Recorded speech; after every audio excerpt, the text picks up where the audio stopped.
Yeah. One second.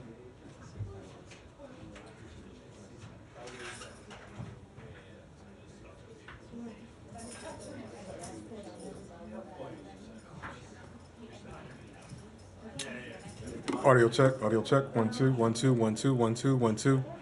Audio check, check, check, check, check, check. Good.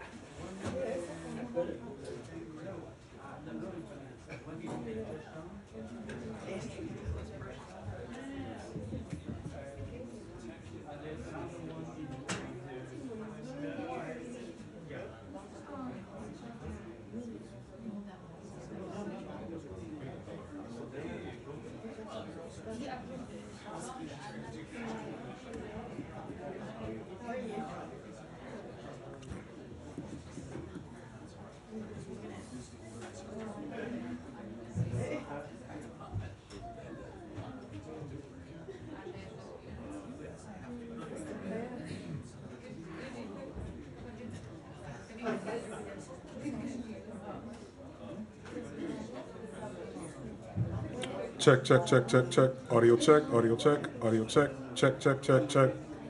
Good to go. Check. You up? Check. Good. All right. I saw you carrying out.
Yeah. I can.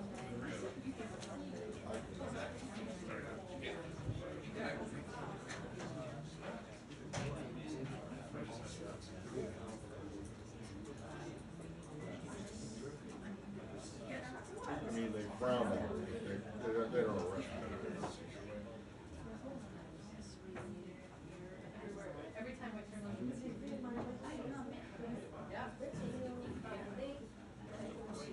But then after dark.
And then she'll stick around and help, or she'll from 3 on.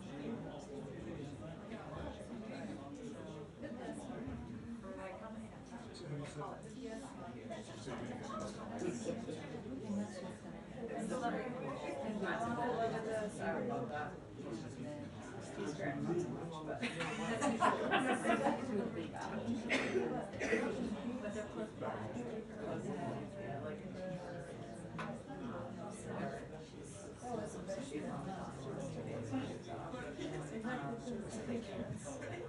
Which is very nice, like, this is fine. 2 days. And they can tell, but everything, an opinion on everything, they want to be thanked for everything you just done. Thank you so much.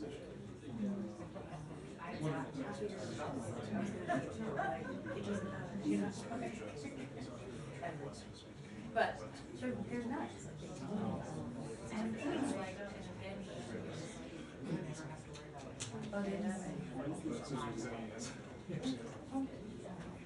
And I feel like, you know,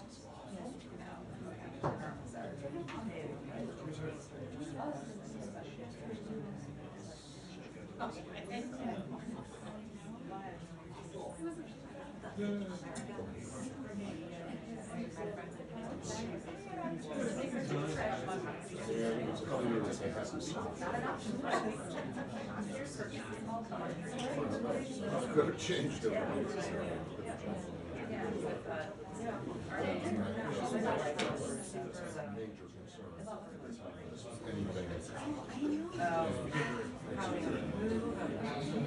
private schools. Or you look at moving students or not. Rates were. Like the postcard or?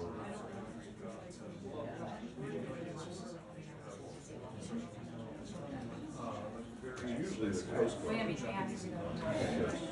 But like, yeah, like.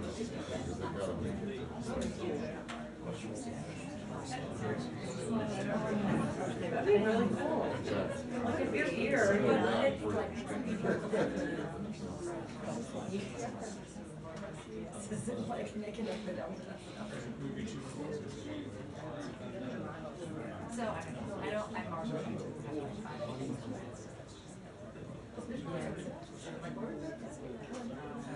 Sweet summer camp. Yeah.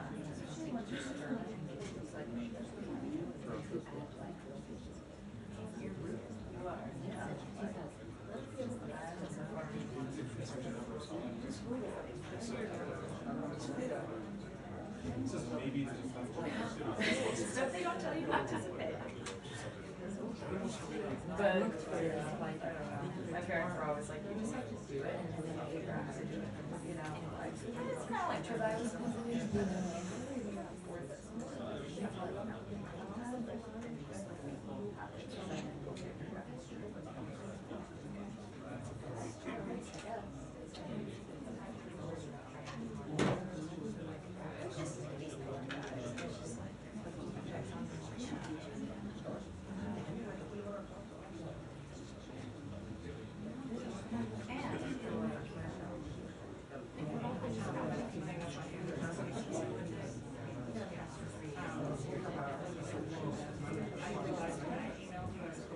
that's just not the inability to scramble thought. So what I was just gonna say is we can either go together.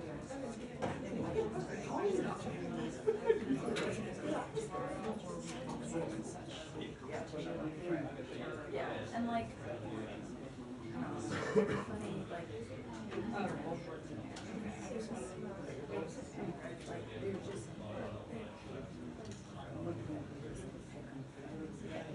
I mean, he's there. Yeah.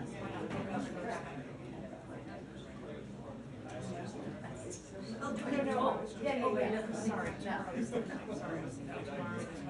she prefers to pay or if somebody else doing. Do you think I have a minute to just put out my gas card so yeah, but I usually they give me either.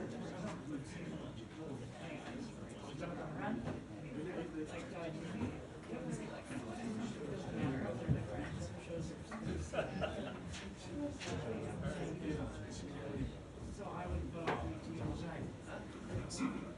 your hands and then also we're about to see what shakes out in the stressor. There might be more like a full out schedule. So I'll circle back with you, but I just wanted to make sure I wasn't losing.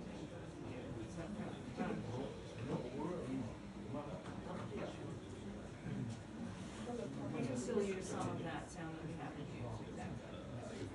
But yeah, so I would vote no. All right, thanks. Bye.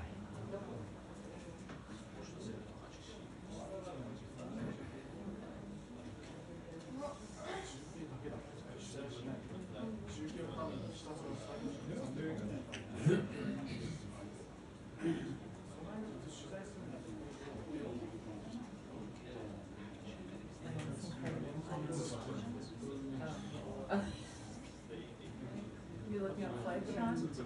Yeah. Do they actually exist? Yeah, so you can go with spirit. Wow. To where? You know, I mentioned that to our people there, and she was like, no, that's not true, there's no flights in the airport. I mean, exactly, and I was like, yeah, but I told you, so check it, so she called Spirit, and they were like, hell no, we're flying in.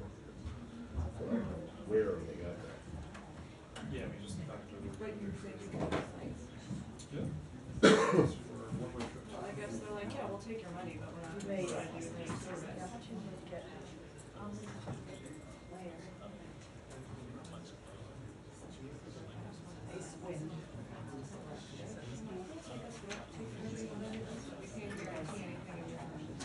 What's that up to? Was there like? Yeah, we take it on Friday. What's that? For the holidays, so, I don't know, we like went to Florida, we went to Boston, driven to New York without any, mostly his family's down there, my family's in like Boston and Hawaii. So, yeah, I mean, we did like, we've done a lot of things. Yeah, we're doing that, we have a girls' trip with my sisters and the babies in May, and I'll be back for something like just her, not with like an house at a ski man, which I think will be good. She'll be how old? Yeah. Is that mobile?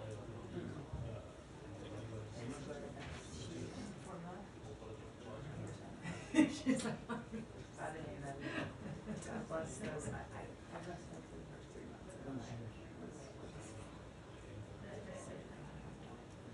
I just couldn't imagine being back at work and being into that. In addition to everything else. It's just, yes. Yeah.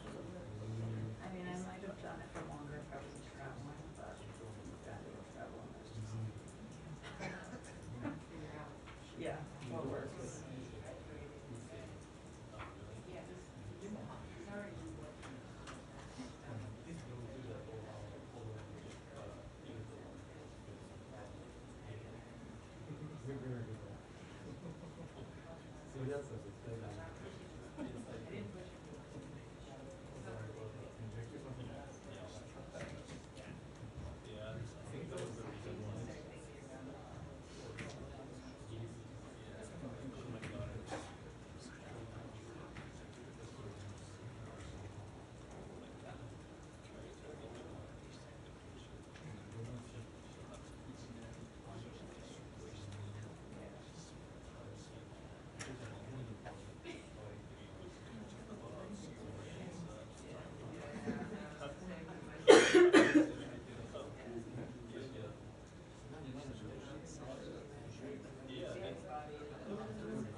Well, good afternoon, everyone.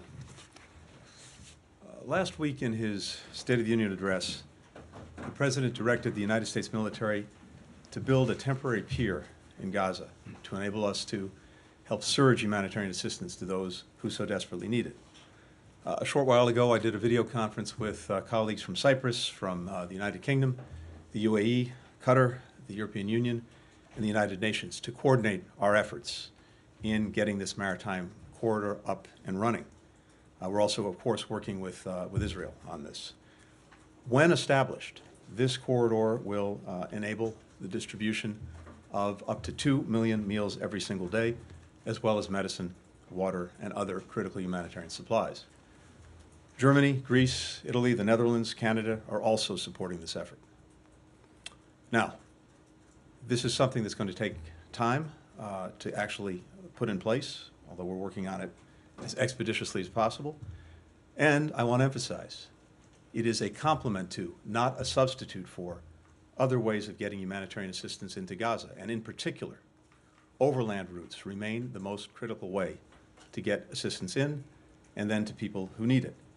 But this will help close the gap, and it's part of our all-of-the-above strategy to make sure that we're doing everything possible, by every means possible, to surge support to those who need it, by land, by sea, by air. As you know, the United States has been leading efforts from the very beginning to try to ensure that assistance gets to those who need it. We've had significant ups and downs, periods of interruption, disruption, and having said that, we're also seeing right now humanitarian assistance through Rafah and through Kerem Shalom getting back to levels that we'd gotten it to some weeks ago, about 200 trucks a day. Yesterday, for the first time, the World Food Program was able to resume aid delivery to Gaza. Morocco made its first humanitarian assistance delivery through Kerem Shalom. This week, the first shipments to North Gaza through a new crossing at the 96th gate began. We have flour that flowed from Ashdod port. We're working to make sure that inspections are accelerated and road repairs move forward so that we can also increase the flow that's going from Jordan into Gaza. That's a critical route for supplies. So there's movement, and it's positive, but it remains insufficient. Israel still needs to open as many access points as possible and keep them open to make sure that things are flowing in a sustainable way. Increase the scanning capacity, the inspection capacity, particularly at Kerem Shalom, where more can be done to get more aid in more quickly. Easing unnecessary restrictions on key products, having greater clarity and predictability on what can get in and what can't. There's a legitimate issue here about dual-use items, but we need to see much greater clarity, much greater consistency on what these are. And of course, as we've said all along, while it's vital to make sure that things are getting into Gaza, once they're in, they have to get to the people who need them. And so distribution within Gaza remains a critical function. There, improving communication, improving deconfliction with humanitarians, particularly with the United Nations, with local community leaders, remains important work and work that is still in progress. The bottom line is we need to see, as we've described it, we need to see flooding the zone when it comes to humanitarian assistance for Gaza. This will have a number of, I think, important merits to it. First and foremost, it will bring comfort to people who so desperately need it. But beyond that, one of the challenges that we have now, and that you're seeing now, is that lawlessness, insecurity, all of that pervades in Gaza, combined with desperation. When you put those things together, you have situations where aid goes in, and then people, gangs get in the act, and again, just ordinary civilians who, and in the absence of sufficient aid, may believe that their only chance to get a piece of bread is to go at the one truck that they see coming in. When you have a sustainable, predictable, confident supply of assistance going in, that will give people confidence that food is there, it'll keep coming, they can rely on it. That will also decrease both the overall insecurity, sense of lawlessness. Prices will come down for goods that are being looted and then sold on the black market, and that'll undercut the gangs that are engaged in that practice. Having said all of that, even as we work to surge humanitarian assistance by every means necessary, the most effective way to really get that done is with a ceasefire and having an environment much more conducive to getting the aid through. There's a very strong proposal on the table right now. The question is, will Hamas take it? Does Hamas want to end the suffering that it's provoked? The question is there, but I can tell you that we're intensely engaged every single day, almost every single hour, with Qatar, with Egypt, to see if we can get a ceasefire agreement that will get the hostages out, get more aid in, and create a pathway perhaps for a more lasting, secure solution. Hostages remain front and center on our minds and in our hearts. We just learned that one of the dual U.S.-Israeli citizens who we believe was taken on October 7th, Itai Hen, was in fact killed on October 7th. I'd met with his family multiple times over the last several months. I spoke to them yesterday, to Ruby, to Hagit. There are no good words. No one should have to go through what they've gone through and what the other hostage families continue to go through. It's another reason why getting the ceasefire would be so crucial to enable us to bring the hostages home. The President has made clear that ensuring the supply of humanitarian assistance, doing everything possible to protect civilians, has to be a priority. It can't be a secondary consideration. So, to that end, I would simply say, where there's a will, there's a way. We look to the government of Israel to make sure that this is a priority. Protecting civilians, getting people the assistance they need. That has to be job number one, even as they do what is necessary to defend the country and to deal with the threat posed by Hamas. Happy to take some questions. Thank you. Thanks, Matt. Mr. Secretary. Hello, how are you?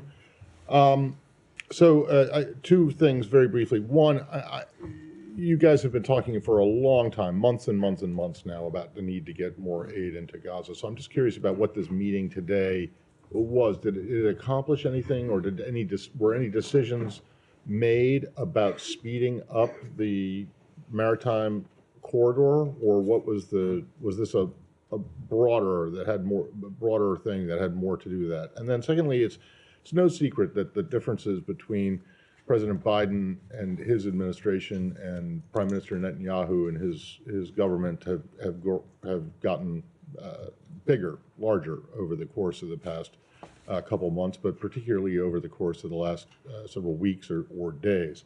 And I'm curious, you are unhappy with the pace of the aid deliveries and what Israel has done in terms of speeding assistance into Gaza, but when you combine that with the actual combat that's going on the ground, can you see a point where where the United States, where the Biden administration says, look, enough is enough? And then if that does happen, what would that mean? Thanks. Right. Matt, thanks. In terms of the meeting today, the focus was on the maritime corridor and the pier, the dock that we'll be building, that the President announced in the State of the Union. So what we were talking about today was with the countries that are directly participating in both helping to establish that pier, that dock, but also putting in place the system to collect assistance and then to send it off by sea to the dock that we'll be building. So that's what this was about, and it was really following up on the President's State of the Union message, following up in very concrete ways to get this moving, to get this off the ground. And as I said, the military is also working intensely on this. We want to get this up and running as quickly as possible, but it demands tremendous coordination among the donor countries, among the participating countries, and of course with Israel. So that's what we're focused on today. Again, I want to emphasize that this effort is vital, but it's, again, a complement to, not a substitute for, other means of access for humanitarian assistance to Gaza, and notably the overland access. As to the second part of your question, I'm not going to engage in hypotheticals. We've been working closely with the government of Israel, but also many other countries, to try to make sure, to the best of our ability, that aid can get in, that it can get to people who need it, and that civilians are better protected. That remains an ongoing effort. And as I said, we need to see efforts in that direction maximized. The President's been very clear. This has to be a priority, and it has to be a priority for Israel. It's the right thing to do. It's also, I think, profoundly in Israel's interest to do it, and that's what we're working on. Andrew? Andrew. Secretary, thank you. I want to follow up on that and also ask Stephanie about maybe the first about Gaza and the disaster that this has become. The U.S. is weaponizing the war. We are the leading supplier of weapons to Israel. At the same time, you are leading an international rescue effort to get this aid in, despite the obstacles from members of the cabinet in Israel, which have delayed the opening of more land access and still are. And as you point out, these sea routes are slow. They're slower than they should be, even because not all the ports are open. And they're not a substitute for the hundreds of trucks that could get in by land. So can you explain to the American people this incompatible policy? These policies are in conflict. And have you received any plan as requested from Israel for a plan to take care of the people in Rafah if, as the Prime Minister has said, he's determined to go in after those last four, what he says of those last 4 battalions? Separately on Haiti, there's the same disaster emerging there on a different scale, but is there a U.S. plan to help with relief? It's already been 5 months since the UN authorized the Kenyan multinational force. The Supreme Court there has objected. It's going to be a while until they get in, even if they agree to go in. What emergency relief can we provide to the people of Haiti to try to resolve the growing disaster there? Thank you. Thanks, Andrea. So coming back to the first question, we have been focused all along on 2 things. One, making sure that Israel can effectively defend itself, and that's an enduring commitment that's not going to go away. And also to try to make sure that October 7th never happens again. And in doing that, we're there as Israel's ally, as Israel's partner. We've also been determined from day one, that is, Israel takes steps necessary to defend itself to ensure that October 7th doesn't happen again, that civilians are protected, humanitarian assistance gets to those who need it. And these 2 objectives are not in conflict. The question is whether Israel, on the one hand, is and can effectively deal with its security needs and defending the country, while at the same time maximizing every possible effort to ensure that civilians are not harmed and that assistance gets to those who need it. And as I've said for some time, we see a gap between the intent and the result that we're determined every single day to close. We want to see the violence end. We want to see this get to a point where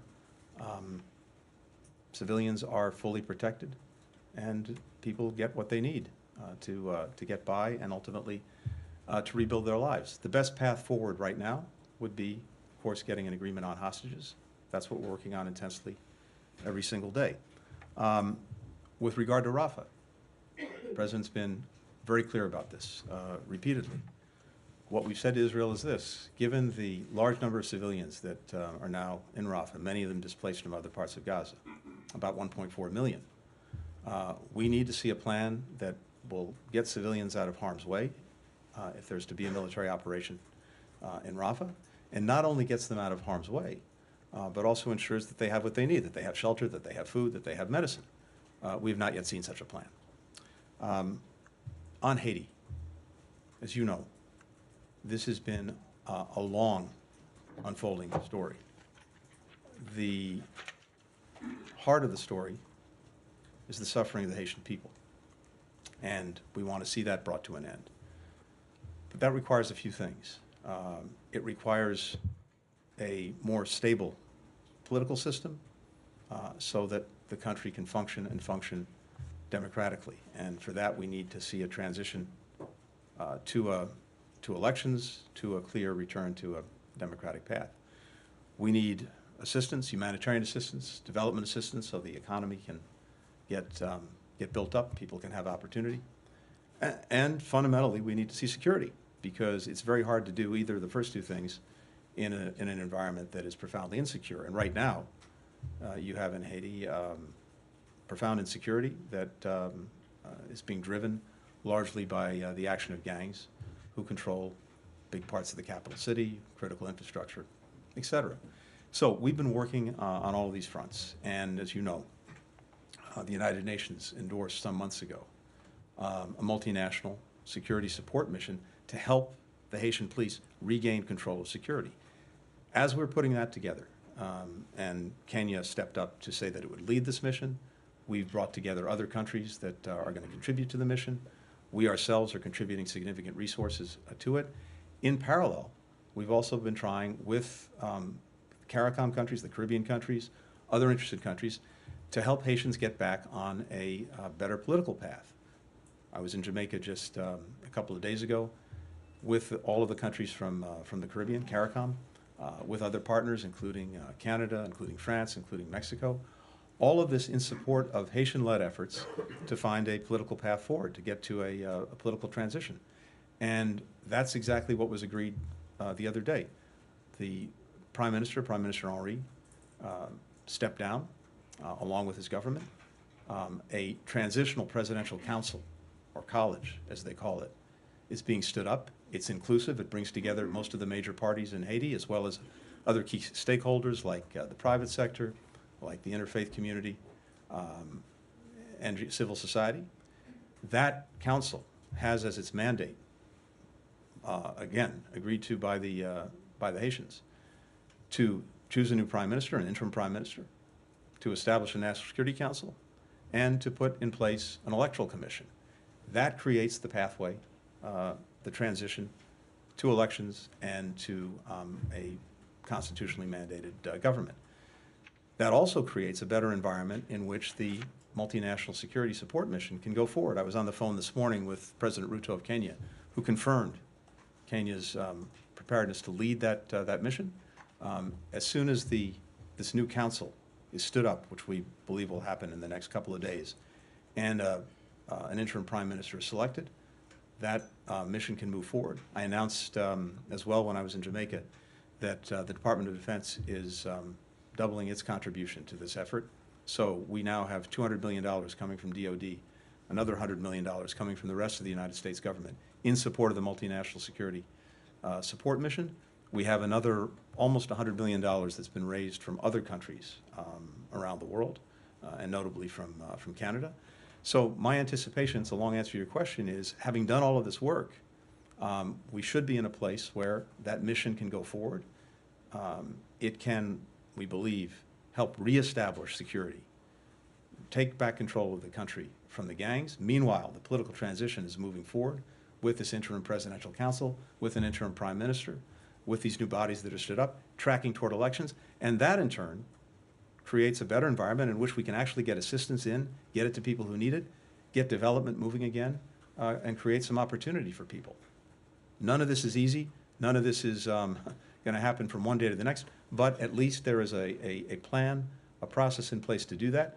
It's Haitian designed, it's Haitian led, but it's supported by many countries, not only in this hemisphere, but around the world. Hello, Mr. Secretary. Let me try to push you a little bit more on these issues in the hope of getting an answer.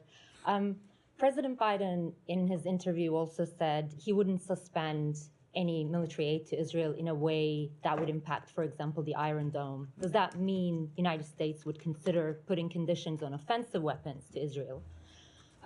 Secondly, you met with EU Foreign Policy Chief Joseph Borrell today. He said at UN, Israel is using starvation as a weapon of war. Do you agree with that? And if you don't, who do you think is responsible for the man-made famine in Gaza? And lastly, there has been an Israeli airstrike today on an UNRWA aid distribution center in Rafah. The agency said at least one staff has been killed. It also said that they've shared the coordinates of this facility with the Israeli army in the hope that it would be protected. What can you tell us about this incident? Thank you. So let me take those questions. Actually, let me start with the last one. So I saw the reports of the strike today on the UNRWA facility. And first and foremost, our condolences go out to the families and loved ones of those who apparently lost their lives in this strike. I don't know the details of what happened. I do know, based on what we've heard from the Israeli government, that the IDF is investigating, the Israeli Defense Forces are investigating this incident. And of course, we will look closely to see what that investigation produces. Without getting into the specifics of this incident, because again, I don't know the facts, I think it does, as a general matter, underscore something I talked about a few minutes ago, and that's the imperative of having much better and much more consistent deconfliction. Humanitarian workers, the agencies, they need to be able to do their jobs with as much security and as much confidence as is possible. And look, you're in a war zone. You have a terrorist group that is firing from hospitals, from schools, from apartment buildings. But the Israeli military, the Israeli government have a responsibility and an obligation to do everything possible to ensure that the humanitarians can do their jobs. And among other things, that means making sure that if there's a humanitarian facility that's clearly identified, it's not struck. It means making sure that if there's a supply mission, a convoy, trucks going to a particular place at a particular time, that the Israeli military does everything possible to ensure its secure passage. So this is an ongoing process. It's made, again, incredibly difficult by the environment in which it's being conducted, but it is a responsibility and an imperative for the Israelis. What we've seen in terms of food, as well as other supplies, going to the second part of your question, is, of course, the Israelis have been not only allowing food in, they have been working to make sure that it gets in and gets to people who need it. We've seen throughout this process, first, the opening of Rafah back in October. After my first visit to Israel, many hours of discussion, Rafah opened, assistance began to get in. We went back some weeks later. We got agreement to open Kerem Shalom.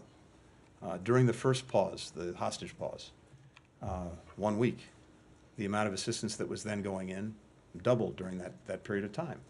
Since then, we've pressed them on doing things like getting flour in from Ashdod. I mentioned that a short while ago. The flour that is now getting in to Gaza is enough to produce bread to last for 6 months in Gaza.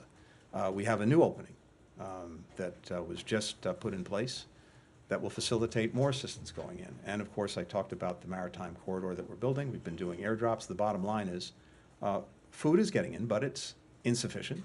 That's why we're talking about doing everything possible to maximize not only what gets in, but what gets to people. But I think that answers the second part of the question. And finally, look, let me just say this about our commitment.